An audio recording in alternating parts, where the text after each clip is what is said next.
आरहत वाङ्मय में कहा गया है, अनेक चित्ते खलु अयम पुरुषे। आदमी का चित्त अथवा मन चंचल होता है, विभिन्न भाव मन में उभर जाते हैं। कभी आदमी अहिंसा की भावना में होता है तो कुछ समय बाद उसके मन में हिंसा का विचार भी आ सकता है। कभी आदमी क्षमा शांति की विचारधारा में है तो कभी उसे गुस्सा आवेश भी आ सकता है। कभी संतोष के विचार में है तो कभी लोभ का विचार भी आ सकता है।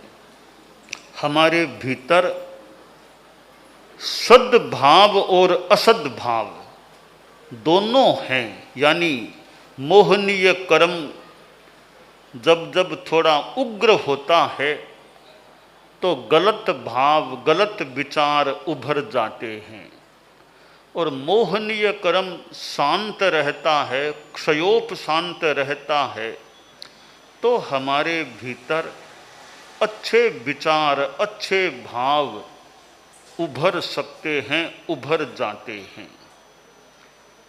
अब दोनों प्रकार के भाव या दोनों प्रकार के भावों का कारण हमारे भीतर है।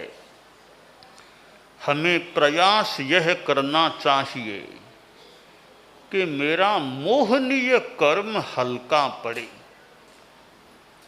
मोहनीय का क्षयोपशम पुष्ट हो, उदय कमजोर पड़े, ताकि मेरे भाव शुद्ध रह सकें, शुभ रह सकें। हमारे चित्त में भाव अच्छे रहते हैं तो चित्त में शांति रह सकती है। एक चिंतन इतना बढ़िया मन में आता है कि मन में शांति हो जाती है, और एक चिंतन ऐसा गलत आता है कि मन में अशांति पैदा हो सकती है। जिंदगी में समस्याएं भी आ सकती हैं।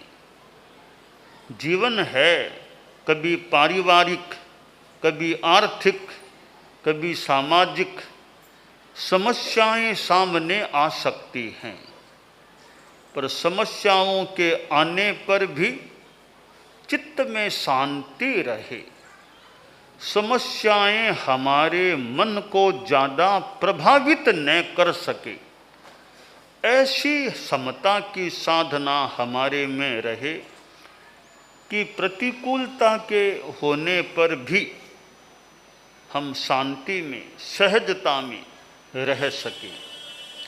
तो इसमें चिंतन की एक अच्छी भूमिका हो सकती है कि चिंतन कैसा है। पॉजिटिव थिंकिंग, नेगेटिव थिंकिंग होती है। एक अपना विचार भी कि थिंकिंग पॉजिटिव हो, नेगेटिव न हो, एक अच्छा विचार हो सकता है। एक विचार है रियल थिंकिंग। रियल थिंकिंग, वास्तविकता के आधार पर चिंतन करो। रियल थिंकिंग कैसे? एक आदमी सोचता है कि 2 रात के पीछे एक बीच में एक दिन होता है। कल रात गई, आज शाम को फिर रात बाद में आने वाली है। इधर भी रात उधर भी रात, दिन तो बीच में एक ही है। दोनों तरफ रात है, दिन तो बीच में एक ही आता है। 2 रात के बीच में दिन एक ही, ऐसे कैसे जीवन चलेगा? एक चिंतन हो गया। दूसरा आदमी सोचता है कि इधर भी दिन उधर भी दिन, रात बीच में एक ही है, दोनों तरफ दिन है, रात तो बीच में एक ही है, बहुत आराम से जीवन चलेगा। तो यह भी एक चिंतन है। अब एक आदमी सोचता है भाई एक दिन एक रात, एक दिन एक रात, यह क्रम है हमारी सृष्टि का। तो यह एक दिन एक रात, यह रियल थिंकिंग वास्तव में यही है। एक दिन एक रात, एक दिन एक रात, यह काल का क्रम चलता है, यह रियल थिंकिंग है।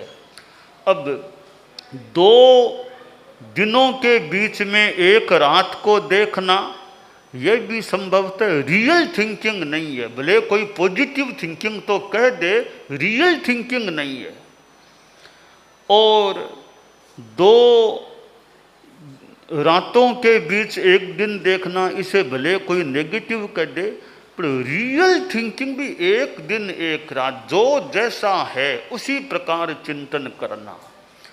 तो यह रियल थिंकिंग एक वास्तविक चिंतन होता है।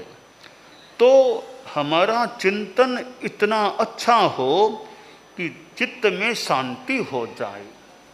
एक भिखारी भिखमंगा था, वो एक हाथ गाड़ी में बैठा हुआ था। एक कर्मचारी उस गाड़ी को चला रहा था। वो भिखमंगा था, उसके हाथ कटे हुए थे, पैर भी यूँ आधे से कटे हुए थे, न हाथ न पूरे पैर। हाथ गाड़ी में बैठा, एक कटोरा उसके सामने रखा हुआ था। बाजार में से वो हाथ गाड़ी जा रही थी। बाजार में बहुत लोग आते, उसको देखते हो बड़ा हाथ नहीं पाँव नहीं, ऐसा है, थोड़ा इसके कटोरे में डाल दो। कोई 2 रुपया 4 रुपया यूँ लोग रुपये डाल देते। तो यूँ उसका जीवन चलता था। एक सन्यासी बाजार में से आ रहा था, कोई भिक्षा के लिए कहीं गया होगा, तो आ रहा था।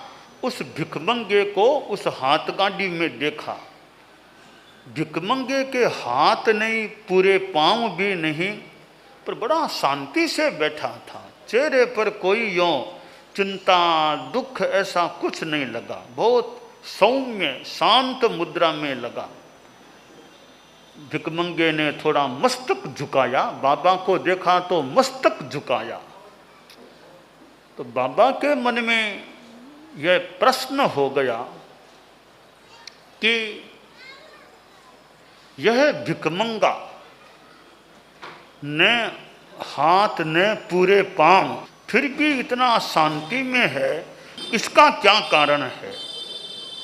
तो बाबा ने पूछ लिया भिखमंगे से कि तुम्हारे हाथ नहीं, पांव भी ठीक पूरे नहीं, फिर भी तुम शांति में लग रहे हो, इसका क्या कारण है?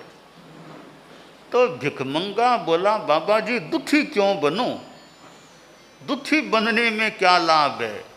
मैं यह सोचता हूँ कि मेरे हाथ तो नहीं रहे, पाँव भी ऐसे पूरे नहीं रहे, चल नहीं सकता, हाथ है नहीं, काम कर नहीं सकता, भोजन भी कोई दूसरा मुंह में डालता है तब कर पाता हूँ, यह मेरी परवस्था है। सोचता हूँ कोई कर्म किए हुए होंगे, कर्म समो नहीं कोई, कर्म कोई किए होंगे किसी जन्म में कि इसका फल मुझे आज भोगना पड़ रहा है। ठीक है, यह मेरे कर्मों का भोग है, तो अच्छे मेरे कर्म झड़ रहे हैं, पाप का भुगतान हो रहा है, कर्म कम हो रहे हैं, यह अच्छी बात है। अब रही बात कि मैं परवश हूँ, ठीक है, कर्मों का योग है, पर साथ में यह भी देखूँ मैं कि मेरा दिमाग तो ठीक है, चिंतन अच्छा कर सकता हूँ, बहुत गहरा दार्शनिक विचार कर सकता हूँ, भाषण में दे सकता हूँ, गीत गाने भजन गा सकता हूँ, और मैं बिना हाथ पांव के भी कोई मुझे दायित्व सौंपे तो संचालन का काम कर सकता हूँ। इतनी मेरे अनुकूलताएं हैं, पेट मेरा ठीक है, उत्सर्जन तंत्र ठीक है, पाचन तंत्र ठीक है, हार्ट मेरा ठीक है, न शुगर है न बीपी, ऐसी कोई तकलीफ नहीं, इतनी अनुकूलताएं हैं। ठीक है, थोड़ी कठिनाई है कि हाथ पांव नहीं, तो हाथ नहीं, पांव पूरे नहीं, ये अभाव है। बाकी न दर्द है न पीड़ा है, वो सब प्राय ठीक है मेरे। तो इतनी अनुकूलताएं हैं, मैं उनको भी तो देखूं। थोड़ी अभाव की स्थिति है हाथ पांव की, उसको लेकर दुखी क्यों बनूं? और कितनी अनुकूलताएं हैं, जो अनुकूलताएं हैं उनका बढ़िया उपयोग करूं। जो प्रतिकूलता है, मेरे कर्म झड़ रहे हैं, भुगतान हो रहा है, दुखी क्यों बनना, शांति में रहना है। यूँ सोचकर मैं शांति में रहता हूँ। तो चिंतन बढ़िया है। तो हाथ पांव की यह स्थिति होने पर भी, कठिनाई होने पर भी भिखमंगा कितना शांति में जी रहा है। तो यह हमारे चिंतन की करामात है। चिंतन हमारा किस प्रकार का है? एक चिंतन से आदमी दुखी बन जाता है और एक बढ़िया चिंतन से आदमी सुखी भी बन सकता है। तो हमारा विचार, हमारा चिंतन प्रशस्त होना चाहिए, अच्छा होना चाहिए। रियल थिंकिंग, जो स्थिति जैसी है। कभी कभी वो कोई मान लो थोड़ा बीमार आदमी है, बीमार आदमी के पास गए भी, कैसे है? बिल्कुल ठीक है, बिल्कुल ठीक है। कैसे आपके? बिल्कुल ठीक है, बिल्कुल ठीक है। मेरे मन में कभी आता है कि जैसे हमारे कोई संत हैं, मान लो संत एकदम लेटे हुए हैं, न पूरे उठ पा रहे हैं, मान लो ऐसा किसी के न हो, किसी के न हो, एक उदाहरण दिया जा रहा है। तो उनको पूछते हैं भी आप कैसे हैं? बिल्कुल ठीक है, बिल्कुल ठीक है। एक दृष्टि से तो ठीक है, बड़े उत्तर अच्छा भी बिल्कुल ठीक है। तो मैं वापस ये कह दूं बिल्कुल ठीक है, तो उठो, गोचरी जाओ, काम करो अपना। बिल्कुल ठीक है ना, जाओ पात्रियां लो, पानी लाओ, गोचरी करो, काम करो। अगर बिल्कुल ठीक है तो तुमने कहा ना बिल्कुल ठीक है, तो काम करो, गोचरी जाओ। कहा नहीं, यह तो नहीं कर सकता, मेरे पाँव में तकलीफ है, वो तकलीफ है।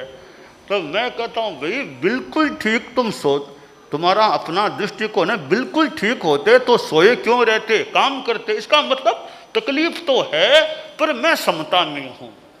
रियल थिंकिंग यह हो गई, तकलीफ कठिनाई तो है मेरे शरीर में, पर मैं समता में हूँ, शांति में हूँ। इतना मेरा अच्छा पक्ष है, बाकी तो शरीर में कठिनाई है। इसलिए ये रियल थिंकिंग करो, जो जैसा है वैसा जान लो। बीमार हो तो बीमार मानो अपने आप को, तभी तो दवाई ले रही हो, बिना दवाई क्यों लेते हो फिर? तो बीमार हो तो बीमार मानो, पर मनोबल अच्छा रखो, मन में समता रखो, यह होना चाहिए। तो यह कि भाई हम रियल थिंकिंग करें, जो जैसी स्थिति है उसको उसके अनुसार लें। तो कोई साता पूछे कि मैं बिल्कुल तो एकदम वृद्धावस्था में थोड़ी बहुत कठिनाइयाँ है, बिल्कुल ठीक है, बिल्कुल ठीक है। इस वाक्य पर यथासंभव या विचार होना चाहिए। बिल्कुल ठीक होता तो फिर यूँ बैठे क्यों रहते? इस या तो ऐसा बोल दो प्राय ठीक है, चलता है, प्राय ठीक है, चल रहा है, ऐसा उत्तर तो मान लो। बिल्कुल ठीक है ये कैसे कहें जबकि थोड़ी बीमारियां है, तकलीफ है। तो खैर मैं बता रहा था, रियल थिंकिंग, वास्तविक चिंतन हो कि समस्या है तो है, नहीं है तो नहीं है। समस्या है भी तो समस्या को समस्या मानो।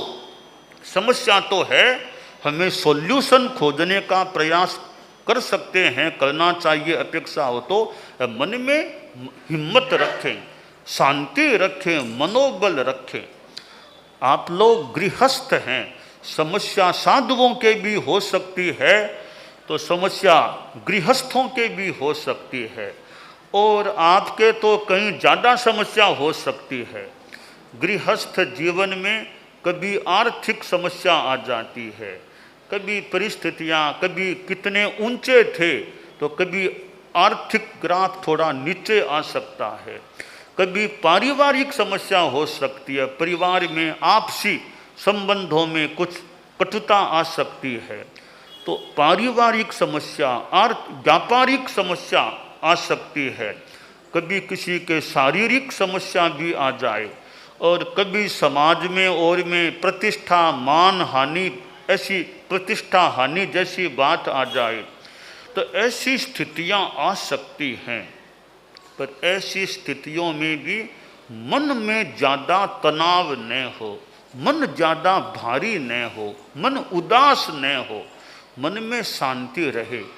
समस्या को देखना सीखें, समस्या को देखें।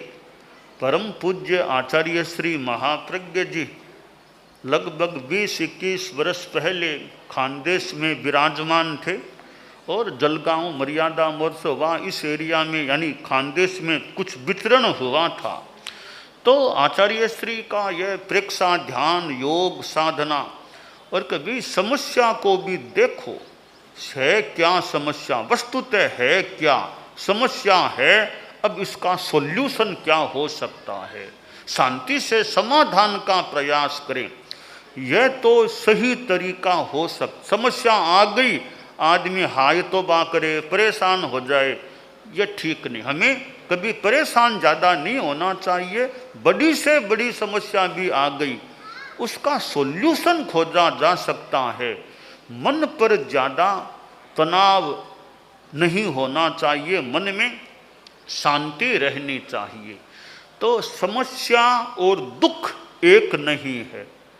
समस्या अलग चीज है और मानसिक दुख अलग चीज है। कि समस्या के आने पर भी दुखी बनना कोई जरूरी नहीं है। बड़े बड़े ये महापुरुष हुए हैं, उनके सामने भी समस्या आ जाए। भगवान महावीर, उनके जीवन में भी देखें उपसर्ग, उपद्रव, परेशानियां, कठिनाइयां, तकलीफें, उनके जीवन में भी महावीर कितनी समता में रहे होंगे। खैर, महावीर की बराबरी करना अभी मुश्किल हो सकता है, पर उस दिशा में हम आगे बढ़ें। तो समस्याएं, कठिनाइयाँ महापुरुषों के जीवन में भी आ सकती हैं। रामचंद्र जी के जीवन में भी कितनी क्या कैसी स्थितियाँ आई थी। तो स्थितियाँ, परिस्थितियाँ आ जाए, उनमें शांति में रहना, यह धर्म और अध्यात्म का सिद्धांत मान लें कि भाई लाभा लाभे सुहे दुखे जीविये मरणे तहा समो निंदा प्रशंसासु तहा मानव मानव। लाभ अलाभ सुख दुख जीवन मरण मान अपमान निंदा प्रशंसा सब में सम रहो। निंदा हो जाए तो भी शांति, प्रशंसा हो जाए तो भी शांति, लाभ हो तो भी समता, अलाभ है तो भी समता। यह समता और शांति हमें जैन शास्त्रों में भी समया धम्म मुदा हरे मुनि ऐसे संदेश मिलते हैं। उन संदेशों के आधार पर हम अपने विचारों को रखें, ऐसा अभ्यास करें, साधना करें, तो समस्याओं के होने पर भी, कठिनाइयों के आने पर भी हमारी मानसिक शांति अखंड बनी रह सकती है। तो हमारी स्थिति यह बने, हम दूसरों के हाथ के खिलौने न बने। किसी ने निंदा कर दी, मैं दुखी बन जाऊं, किसी ने प्रशंसा कर दी, मैं फूल जाऊं। इसका मतलब मुझे राजी करना, नाराज करना दूसरे के हाथ में हो गया। मैं तो दूसरे के हाथ का खिलौना बन गया। कोई चाहे तो मुझे निंदा करके दुखी बना दे, कोई चाहे तो प्रशंसा करके मुझे खुश कर दे। यह दूसरों के हाथ का खिलौना बनना बढ़िया नहीं। आदमी समता शांति में रहे और दूसरों के कहने से कोई चोर नहीं बन जाता, दूसरे के कहने से कोई साहूकार नहीं बन जाता। एक आता है, नन्नस्य वयना चोरो नन्नस्य वयना साहू अप्पा अप्पम बियाने। जो भी कि दूसरे के कहने से कोई चोर नहीं हो जाता है। कोई कह दे बहुत खराब आदमी है, दूसरे के कहने मात्र से कोई खराब नहीं होता। कोई खूब झूठी प्रशंसा कर दे तो दूसरों के कहने से कोई बड़ा नहीं बन जाता। तो अपना चिंतन आदमी स्वयं करे, मैं कैसा हूँ। कोई दूसरे कुछ भी बोल दें कर दें, मैं हूँ कैसा, मैं तटस्थ अन्वेषण करूं, समीक्षण करूं, मेरे में कमियां हैं तो मैं कमियों को कम करने का, सारी कमियां दूर नहीं भी कर सकें, कमियों को कम करने का प्रयास करें, अच्छाइयों को बढ़ाने का प्रयत्न करें। तो हमें जो ये सूत्र मिले हैं और आदमी खूब उदार चिंतन रखे, विभिन्न ग्रंथों को पढ़े, जहाँ भी अच्छी बात मिले, अच्छी बात, सच्ची बात किसी भी ग्रंथ में मिले, किसी भी पंथ में मिले, किसी भी संत के पास मिले, अच्छी बात है, सच्ची बात है, उसको ग्रहण करने का प्रयास करना चाहिए। हमें तो अच्छी बात चाहिए, सच्ची बात चाहिए, जहाँ कहीं से मिले, छोटे बच्चे से भी कोई बढ़िया बात मिले उसको भी ले लेना। छोटा सा बच्चा अच्छी बात कोई बताई है तो अच्छी बात छोटे बच्चे से भी मिले उसको भी एक्सेप्ट ले लेना चाहिए, ग्रहण कर लेना चाहिए। तो हीरा है, कीचड़ में पड़ा हुआ है, लोग कीचड़ में पड़े हीरे को भी उठा ले सकते। तो किसी के भी पास बढ़िया अच्छी शिक्षा, अच्छी बात मिले, कोई ग्रंथ हो, कोई पंथ हो, कोई संत हो, अच्छी सच्ची बात हमें सम्मान के साथ ग्रहण करने का प्रयास करना चाहिए। तो हमारा विचार उदार होना चाहिए, असंकीर्ण होना चाहिए और सबके साथ मैत्री भाव, फालतू लड़ाई झगड़ा किसी से नहीं करना चाहिए, बैर विरोध किसी से नहीं करना चाहिए, सबके प्रति सद्भावना, मैत्री भाव रहे तो हमारा चिंतन रियल हो, रियल थिंकिंग हो, समता शांति का अभ्यास हो, तो हम अपने जीवन में सुखी रह सकते हैं, आत्मा का भी हमारा भला हो सकता है। दानान शठम अभयपयाणम सच्चे सुया अणवज्जं वयन्ति तवेषु या उत्तम बंभचेरम लोगुत्तमे समणेनाय पुत्र